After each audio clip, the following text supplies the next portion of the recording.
अस्सलाम वालेकुम। ज़फ़र भाई ऑफिशियल तो जनाब ज़फ़र मुगल हाज़िर खिदमत।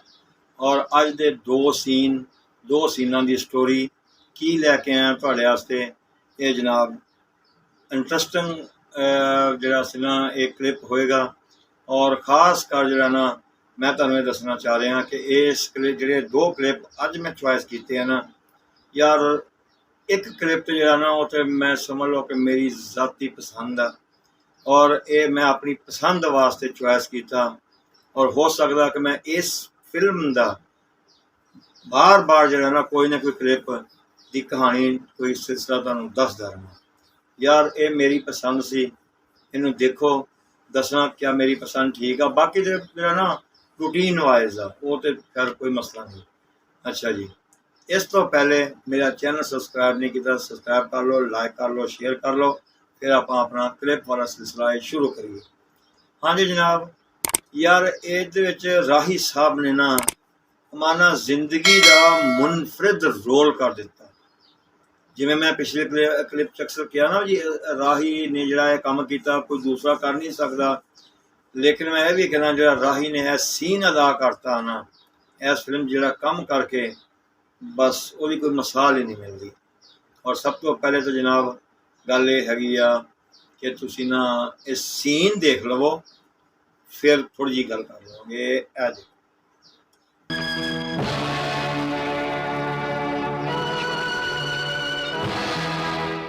अभी अशुक किवें है? नमाज पढ़नी सी साहब। तो फिर मस्जिद जा। नहीं साहब, सोचा कि तेरे सामने लाहौल भी लाखों पर अशु इंसान नो सजदा जायज नहीं। तो फिर मान ले साहब बदर कि तेरा कानून भी जायज नहीं, इसलिए कि मस्जिद की एक इट पुट्टन की सजा 6 महीने दी ते तेरी टोपी लाने की सजा 2 साल। क्या इस तो साबित नहीं होता कि कानून की नजर इस तो। हाँ जी, दसो जनाब तुहानूं ये सीन कैसा लगा। और फिल्म का नाम यकीनन तुहानूं पता ही होएगा और दसना मैनू जरूर। और जिहड़ा बंदा जिस तरह कमेंट्स विच अपना फिल्म का नाम और थोड़ा जिहा बायोडाटा दसेगा, मैं उसका नाम इस तरह ही हर वीडियो जरूर लवांगा। हाल तक मैंने ऐसा कोई मैसेज नहीं आया, जिहड़ा आया सी उसदे मैं नाम लै दिते हैं। ठीक है जी। हुण अगला क्लिप जिहड़ा ना जनाब, अगला क्लिप तुहाडी ना मैं जहानत का थोड़ा जिहा इम्तिहान लै रहा। इस शार्ट के अंदर दो भरा इस शार्ट के अंदर काम कर रहे हैं। वो एक्टर दोने भरा वा, सके भरा वा। ते दसना इन्हां चों नाम लैके दसना कि वो किहड़े किहड़े दोने सके भरा वा। पहले आ सीन देख लो। नाल बंदूकां कानू चुक लियाओ, इन्हां गावां लई ते टांगां ही पते। ओए बूटा ही पट देंगा। ऐस नजूमी नू एक तोता ते एक तोप लै दे चाचा।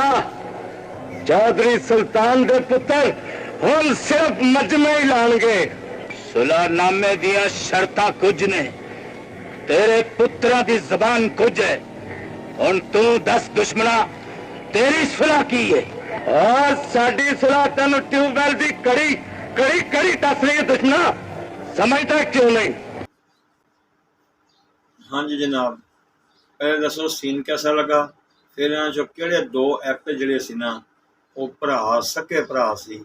मकसद ये आ और ये है कि अरूज देना मेरे अल्लाह की शान आ कि एक ही घर दे विचों फर्द कुछ ऐसे हुंदे आ अल्लाह उन्होंने बहुत तरक्की देंदा, नाम देंदा। कुछ बेचारे ऐसे आ जिहड़ा सारी जिंदगी अपनी पहचान ही नहीं कर सकते, करवा सकते। लो जी, ये दो सीन तुहानूं कैसे लगे कमेंट्स करके जरूर राय देना। इंशाअल्लाह फिर अगले क्लिप के नाल हाजिर खिदमत होवांगा। उन्हीं देर तक अस्सलाम।